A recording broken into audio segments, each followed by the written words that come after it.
कमाल लागे होते गे बवाल करबो गोली के फायर ये सटेज पर बाजार नीचा गमछा बिछाई देबो करबो गोली के फायर ये सटेज पर बाजार नीचा गमछा बिछाई देबो बारबो चोली पले जरा लाइट नमरिया मुंह में घुसाई देबो बारबो चोली पले जरा लाइट नमरिया मुंह में घुसाई देबो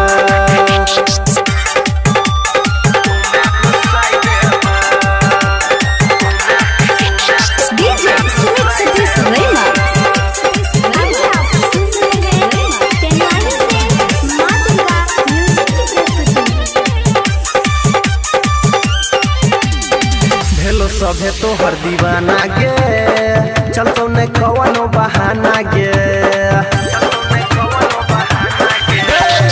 चलो सभे तो हर दीवाना गे चलतो ने कवनो बहाना गे मजा सभे कोई लेतो गे नमरी पर घघरी उठे तो गे अब कने शॉट मन करे छटपट न ते गर्दा उड़ाई देबो बारबो चोली पले जरा लाइट नमरिया मुंह में घुसाई देबो बारबो चोली पले जरा लाइट नमरिया मुंह में घुसाई देबो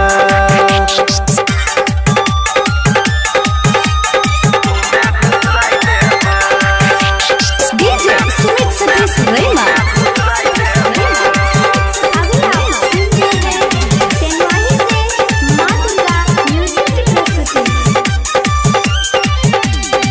नाचे कनी तू संभल के छोरा सब जइतो चहर गे नाचे कनी तू संभल के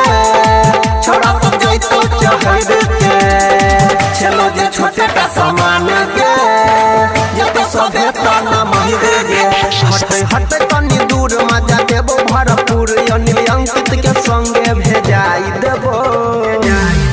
बारबो चोली पले जरा लाइट नमरिया मुंह में घुसाई देबो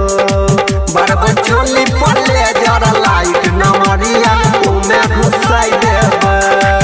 करबो गोली के फायर ये सटेज पर बाजार नीचा गमछा बिछाई देबो